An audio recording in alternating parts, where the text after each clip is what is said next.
মা, মা গো, ও মা। নিচের ঘর থেকে দেবযানী ডাকতে থাকে। কি হলো কি, এত চিৎকার করছিস কেন? হন্তদন্ত হয়ে ঘরে প্রবেশ করেন দেবযানীর মা বর্ণালী দেবী। ও মা, আমার যে আজ পিরিয়ড হয়েছে, কিন্তু ধীর স্বরে বলে ওঠে দেবযানী। পিরিয়ড হয়েছে তো এত জোরে বলার কি আছে? অসভ্য মেয়ে, জানিস না বাড়িতে একটা বড় দাদা আছে? ধমকা সুরে বলে ওঠেন বর্ণালী দেবী। জোরে কোথায় বললাম মা? তোর পিরিয়ড হয়েছে, নতুন কি? কচি খুকি তো তুই নোস, ডাকছিস কেন আমায়? ও মা, আমার যে স্যানিটারি ন্যাপকিন গত মাসেই শেষ হয়ে গেছে, এখন কি হবে? এই যে, এই হলো তোর দোষ। গত মাসে যখন শেষ হয়েছে তখনই আমাকে বলতি, আমি এক সময় গিয়ে নিয়ে আসতাম। এখন এই সময় কিভাবে যাব আমি? দোকান তো সেই বড় রাস্তার মোড়ে। ও মা, তুমি কিছু একটা করো প্লিজ। এই ছাড় তো, একদম জ্বালাবি না আমাকে। তোর বাবাটাও এখানে নেই, না হলে তোর বাবাকে তাও বলতাম যেভাবে হোক নিয়ে আসার জন্য। ও মা, এখন কি হবে? কি আবার হবে? আমার ঘরে দুটো সুতির কাপড় আছে, সেটাই ব্যবহার করিস না হয়। এখন কিছু করার নেই, এখন কষ্ট কর একটু, আমি বিকেলে এনে দেব না হয়। কাপড় কোনোদিন ব্যবহারই করিনি মা। যেমন, আগে থেকে এনে রাখিসনি, যত জ্বালা হয়েছে আমার। ঠিক আছে, তুমি বলে দিও কিভাবে ব্যবহার করব, আমি স্নানে যাচ্ছি। এমন সময় বাইকে স্টার্ট দেওয়ার আওয়াজ শোনা যায়। মা, দাদা কোথায় যাচ্ছে এই সময়? আমি কি করে বলবো? আমাকে কি বলার প্রয়োজন মনে করি নাকি? ও মা, তুমি সবসময় এত রেগে থাকো কেন বলো তো? তোদের কর্মকাণ্ড দেখে, বুঝলি তো? যা, এবার স্নান করে আয়, আর আমাকে উদ্ধার কর।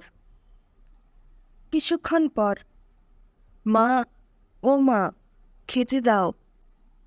দেবযানীর বড় দাদা দেবু উচ্চস্বরে তার মায়ের উদ্দেশ্যে বলে ওঠে। ও মা, এরই মধ্যে চলেই এলি? হাত মুখ ধুয়ে নে, আমি আসছি। মা, মা, ও মা। এবারে দেবযানী বাথরুম থেকে বেরিয়ে নিজের ঘরে ঢুকেই চিৎকার করে ডাকতে থাকে। এই অসভ্য মেয়ে, ষাঁড়ের মতো একদম চেঁচাবি না। কি হয়েছেটা কি শুনি? তড়িঘড়ি করে দেবযানীর ঘরে প্রবেশ করে বর্ণালী দেবী। মা, এটা কে আনলো? কাগজে মোড়া একটা প্যাকেট হাতে নিয়ে বলে দেবযানী। কি এটা? ভ্রু কুঁচকে প্রশ্ন করে বর্ণালী দেবী। Sanitary napkin. এটা এখন কে আনলো? বিস্মিত হয়ে জিজ্ঞেস করে দেবযানী। আমি কি করে জানবো বলতো? এমন সময় রান্নাঘর থেকে দেবযানী দাদা দেবু উচ্চস্বরে ডাকতে থাকে।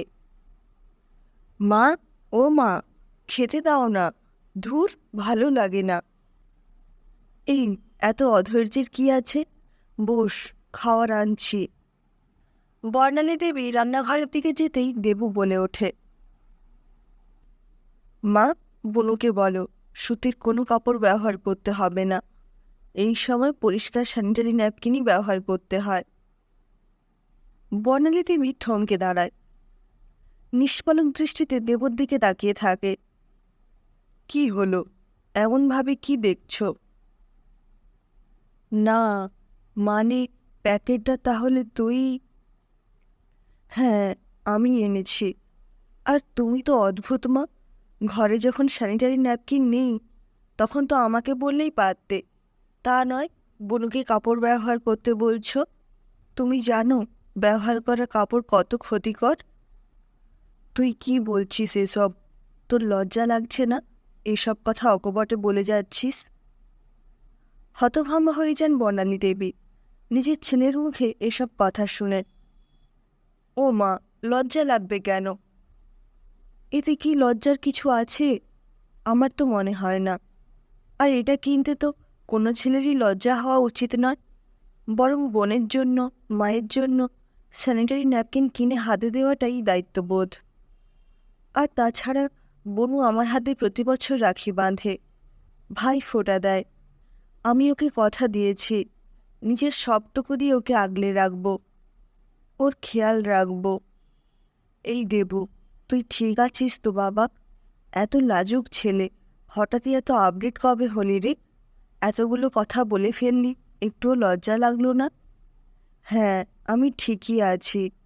আর লজ্জা লাগবে কেন, সেটাই তো বুঝতে পারছি না। ছেলেরা যদি দোকান থেকে খোলামেলাভাবে কন্ডম কিনতে পারে, তবে এটা কিনতে অসুবিধে আর লজ্জা কিসের? মা বোনেদের সুরক্ষার জন্য এটুকু তো করতেই পারি। বর্ণালী দেবী নিষ্কলঙ্ক দৃষ্টিতে দেবর দিকে তাকিয়ে কি বলবেন ভাবতে থাকেন। সত্যি, আজকের ছেলেমেয়েরা কত উন্নত, ওদের চিন্তাধারায় কত পরিবর্তন। আর আমরা বোধহয় আজও সেই সেকেলেই রয়ে গেলাম। নইলে নিজের মায়ের সামনে এতগুলো কথা কী করে অকপটে বলে ফেলতে পারে? আরে কি হলো কি, খেতে দাও, অমন স্ট্যাচু হয়ে আছো কেন? ছেলের ডাকে সম্বিত ফিরে পান বর্ণালী দেবী। আজকের সমাজে দেবর মতো ছেলেদের ভীষণ প্রয়োজন। সবাই ভালো থাকবেন, সুস্থ থাকবেন, টাটা।